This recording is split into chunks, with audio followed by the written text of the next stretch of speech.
Sir आधे घंटे में मैंने 28 मिनट आपको सुना, आपने मुझे 2 मिनट भी नहीं बोलने दिया। How can I prove you wrong? चलो 2 मिनट दिया, शुरू करो। एक हद होती है सब्र की। चुप बैठिए, सुनिए, मानिए का मानिए, नहीं तो जाइए। I give you my 15 second. Silent point. क्या साइलेंट पॉइंट भाई? So you are wrong. Sir आधे घंटे में मैंने 28 मिनट आपको सुना, आपने मुझे 2 मिनट भी नहीं बोलने दिया। How can I prove you wrong? चलो 2 मिनट दिया, शुरू करो। शुरू, चलो 2 मिनट।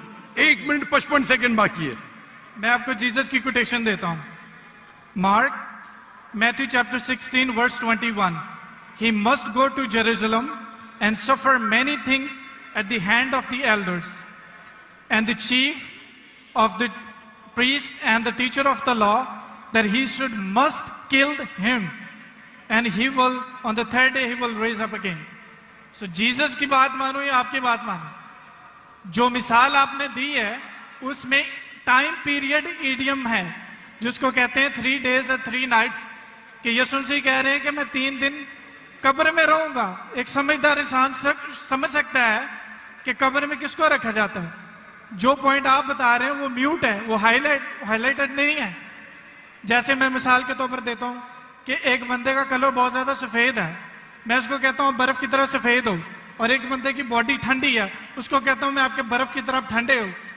जहां पे मैं कलर को रेफर कर रहा हूं वहां पर मेरा दूसरा पॉइंट नहीं है, और जहां पे मैं टेम्परेचर को रेफर कर रहा हूं वहां पर मेरा दूसरा पॉइंट साइलेंट है। जीसस आपको 3 days और 3 nights कब्र में रहने की बता रहे हैं, और आप एक म्यूट पॉइंट को हाईलाइट कर रहे हैं कि जोना वहां पे दुआ कर रहा था, जोना ने वहां पे खाया था कि नहीं पिया था। That's not the point from this example. So I gave you the Jesus quotation. Jesus did confirm he will die and he will raise up again. So you're wrong. खत्म? अभी आप चुपचाप सुनेंगे मुझे? Yes. इसको 2 मिनट दिया कि नहीं? मैंने कब कहा कि ईसा अलैहिस्सलाम नहीं मरेंगे? जरूर मरेंगे। वो जब हर इंसान मरेगा, जब ईसा अलैहिस्सलाम दूसरी बार दुनिया में आएंगे जरूर मरेंगे। मैंने कब कहा नहीं मरेंगे? आपको पढ़ने ही नहीं आता है बाइबल। ईसा अलैहिस्सलाम ने कहा साइन ऑफ जोना में कि आपको मैं कोई भी निशानी नहीं दिखाऊंगा, सिर्फ साइन ऑफ जोना। जिस तरीके से यूनुस अलैहिस्सलाम जोना मछली के पेट में थे, उस जो आपने रेफरेंस कोट किया उसमें लिखा था कि ये साइन ऑफ जोना है। नहीं, अगर ईसा अलैहिस्सलाम मर जाते तो मौजूदा है ही नहीं, वो पैगंबर है ही नहीं। अगर लिखा है क्या ईसा अलैहिस्सलाम मरेंगे, मैंने कब कहा कि नहीं मरेंगे? हर इंसान मरेगा। कुल्लु नफ्सिन जायकातुल मौत, कुरान की आयत है, सूरह इमरान सूरह नंबर 3 आयत नंबर 85। आप तो, मैंने कभी कहा कि ईसा अलैहिस्सलाम नहीं मरेंगे? ईसा अलैहिस्सलाम वापिस आने वाले, वापिस आने के बाद जरूर मरेंगे। मैंने कब? अभी चुप बैठिए आप, अभी आप चुप बैठिए। ये बहस करने का मौका नहीं, इतने प्यार से आपको बोलने का मौका दिया, मैं आपको मेरा 15 सेकंड दे दिया।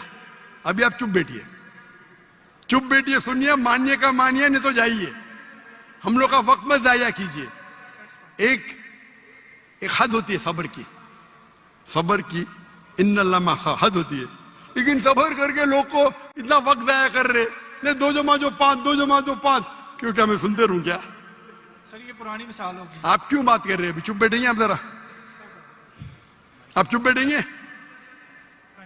इसका माइक्रोफोन को बंद कीजिए, इसके माइक्रोफोन को बंद कीजिए पहले। वॉलंटियर्स प्लीज इनको रोकें। इसके माइक्रोफोन को बंद कीजिए, ये अपना वक्त जाया कर रहा है।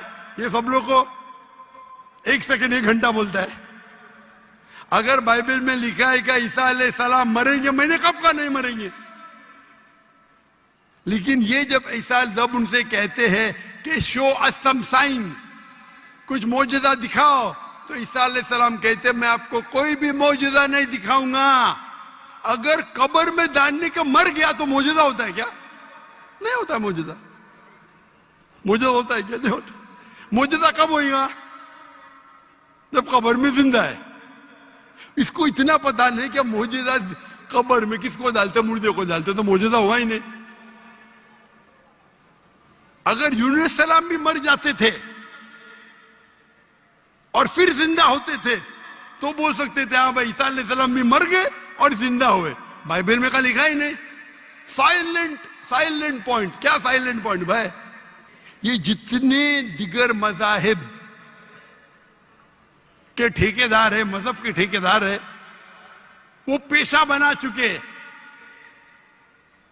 मजहब के नाम पर तकरीर करना और पैसे बनाना। मैंने श्री रविशंकर के साथ डिबेट की थी 2006 में,